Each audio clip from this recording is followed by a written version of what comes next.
Hi folks, so welcome back. So in this video I'm going to cover a company called FIEM Industries. ठीक है, तो FIEM Industries क्या करता है?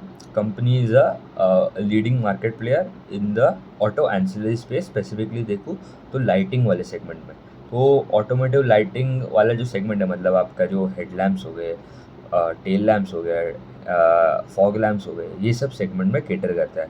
उनके क्लाइंट्स भी दे आर स्पेसिफिकली देखो majorly they are doing in the two wheeler space. मतलब आपके मोटरसाइकिल स्कूटर्स वो वाले सेगमेंट में ही ज़्यादा है, बाइक्स एंड वो वाले सेगमेंट में. एंड फोर व्हीलर सेगमेंट में अभी उतना कुछ प्रेजेंस नहीं है. ठीक है, तो मतलब 97% जो रेवेन्यू आता है उनका व्हीकल मिक्स अगर देखो तो that is from the two wheeler वाला स्पेस. 3% ही आता है इन द फोर व्हीलर वाले सेगमेंट से. तो कंपनी अच्छा नंबर आ रहे हैं, ग्रोथ भी ठीक ठाक है, decent growth and with valuation also decent valuation. ठीक है, तो market player one of the biggest player. उनका एक कॉम्पिटिटर अगर देखो तो that I have already covered is Lumax industries. ठीक है, लूमैक्स ऑटो नहीं, लूमैक्स इंडस्ट्रीज. ठीक है, लूमैक्स ऑटो के दूसरे दूसरे सेगमेंट भी है, बट स्पेसिफिकली लूमैक्स इंडस्ट्रीज जो है उनका भी लाइटिंग वाले सेगमेंट में majorly contribution from the revenue वहाँ से आता है. तो इनके दो सेगमेंट है. ठीक है, एक ऑटोमेटिव लाइटिंग हो गया एंड एक एलईडी सेगमेंट है. तो दोनों सेगमेंट में अगर देखो, ऑटोमेटिव सेगमेंट बेसिकली आपके व्हीकल्स में लगते हैं. That contribute to that contribute to 99.7% of the revenue. उसमें आगे आपके headlamps, tail lamps, fog lamps and rear view mirrors भी बनाते हैं. ठीक है, तो fairly diversified portfolio in terms of lamps and mirrors in the automotive segment. And और एक बहुत ही छोटा सेगमेंट है एलईडी सेगमेंट, दैट इज 0.23%. मतलब मिनिमम ऑलमोस्ट ना के बराबर एक्सपोजर है. बट वो वहाँ पे क्या बनाते हैं, दे मेक यार इंटीग्रेटेड पैसेंजर इन्फो सिस्टम. मतलब क्या, बेसिकली जो आप मेट्रो में जो ट्रैवल करते हो, ट्रेन रेलवे स्टेशन पे जाते हो, ठीक है, तो वहाँ पे भी जो इंडिकेटर होता है, ठीक है, मतलब ये ट्रेन ये टाइम पे कहाँ जा रहा है, कौन से प्लेटफॉर्म पे आने वाला है, वो सब जो भी डिस्प्ले होता है, वो वाला बोर्ड जो है that they are into designing of that board as well. ठीक है, तो वो भी बनाता है.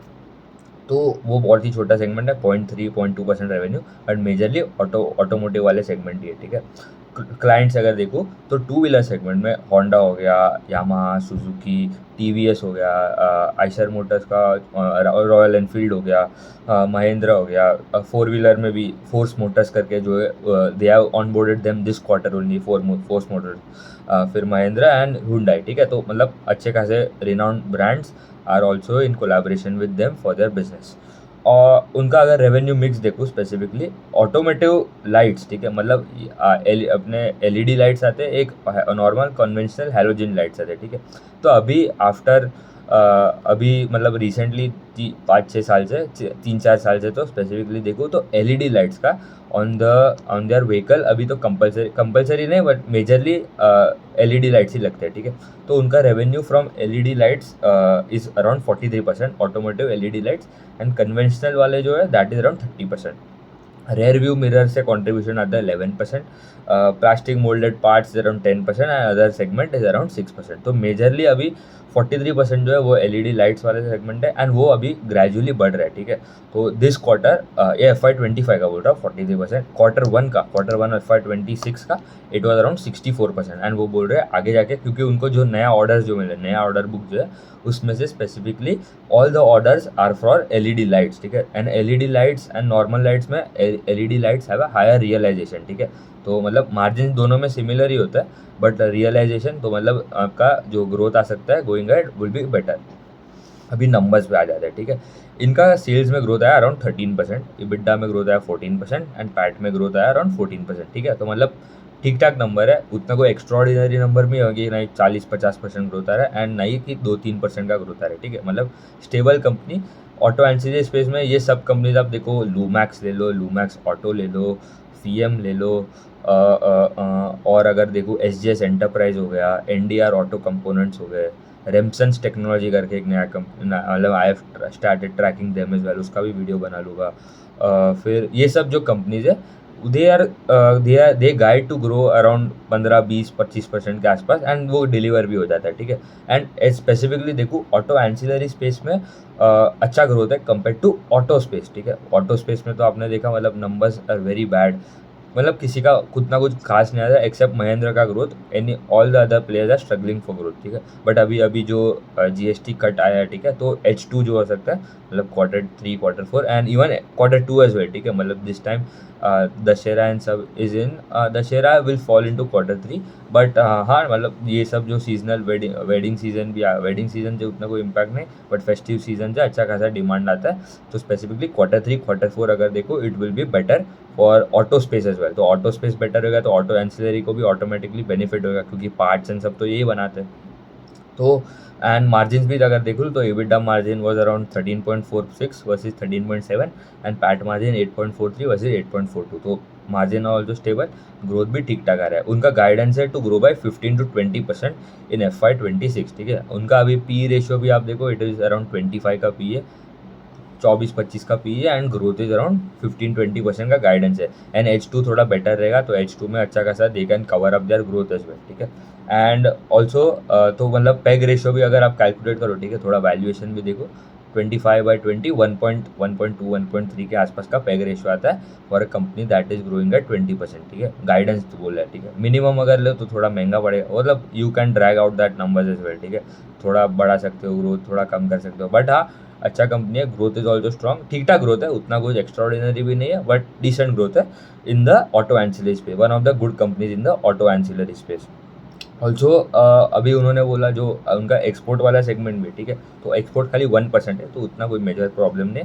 ये इनका अगर रेवेन्यू ब्रेकअप अगर देखो इन टर्म्स ऑफ जो किसको सामान बेचता है, ठीक है, तो OEM मतलब ये big big clients like Mahindra, Maruti, Honda, TVS, ये सबको जो सप्लाई होता है that is around 93% domestic. Replacement market जो आफ्टर मार्केट जो बोलना है आपको, that is around 6% and 1% export साथ। तो उन्होंने बोला एक्सपोर्ट में भी हम लोग का कोई मतलब ऐसा कुछ प्रॉब्लम नहीं है, क्योंकि एक्सपोर्ट 1% है एंड यूएस को तो और कम होएगा, मतलब ओवरऑल एक्सपोर्ट इज़ 1%। तो no impact of tariffs on them, ठीक है, for going ahead as well. तो ये होगा उनका टैरिफ का बात। ऑल्सो फोर्स मोटर्स करके जो कंपनी है, they have added them as their client in their portfolio and इससे they have got 3 additional orders मिले उनको, तो वो भी in this year that could get executed, ठीक है। तो वहाँ से भी अच्छा खासा ग्रोथ आ सकता है। एंड उनका केपेक्स का अगर प्लान देखो तो they are going to spend around 200 crore के आसपास इन FY26 and this quarter in 200 crores in upcoming 2 years and FY26 में अराउंड 75 to 80 करोड़ के आसपास का 75 to 100 करोड़ के आसपास का प्लान है टू फॉर द केपेक्स, ठीक है। एंड उनका एज आई टोल्ड LED वाला सेगमेंट जो इंक्रीज कर रहा है अभी अराउंड Q1 में, LED lights versus conventional lights, ठीक है, नॉर्मल जो लाइट होता है, LED light contributed to around 64% of the mix of that segment, LED lights वाले सेगमेंट में। वो बोल रहा है वो आगे जाके अराउंड 75 to 80% हो सकता है इन अपकमिंग 2 years। तो इससे मतलब वी नो कि भाई उनका रियलाइजेशन बेटर होगा, मतलब टॉप लाइन में तो ग्रोथ आ सकता है, मार्जिन स्टेबल रहेगा, ठीक है। तो LED लाइट जितना बढ़ाएगा उनका उनका उतना रियलाइजेशन बेटर होगा and margin would remain stable, तो ग्रोथ अच्छा खासा आ सकता है। एंड अगर ये सेगमेंट भी अगर देखो ना, 2 व्हीलर वाला सेगमेंट इंडस्ट्री में उतना कुछ खास ग्रोथ नहीं आ रहा है, ठीक है। इट वाज फ्लैट, अगर वॉल्यूम के टर्म्स में देखो तो 1-2% ही हार्डली ग्रोथ आएगा in this segment. But all this companies, SGS हो गया, लूमैक्स हो गया, लूमैक्स ऑटो हो गया, FIAM हो गया, they are easily growing in double digits, ठीक है। एंड उनका गाइडेंस भी यही होता है टू ग्रो बाय 15 to 20%। तो good company, decent guidance, decent valuation, ठीक है। तो मतलब ऐसा भी नहीं कि 50 का 60 का पी है and they are growing at 10-12%, ठीक है। इनका पी अराउंड 20-25 के आसपास का पी है and they are growing at 15-20%। तो ठीक ठाक ग्रोथ है, decent growth, decent guidance, good company to add in to watch list भी देख लें तो ऐड कर, बट कोई रिकमेंडेशन नहीं है, you have to do your own analysis. And also अगर आप ये ऑटो एंसिलरी वाला स्पेस देखो तो Lumax, I think Lumax auto is doing better compare to all the companies. अगर देखो तो लूमैक्स ऑटो का सबसे अच्छा ग्रोथ आता है, उनका वैल्यूएशन भी थोड़ा एक्सपेंसिव है, but giving the growth of 20% minimum growth वो बोल रहा है इनऑर्गेनिकली एज वेल, बट ठीक है, 20% growth is very good for a company. And ये स्पेस में, ऑटो स्पेस में उतना कुछ ग्रोथ नहीं है, ऑटो एंसिलरी में it is better, slightly better growth in auto ancillary space. तो ठीक है, उतना ही रखते हैं, थैंक यू।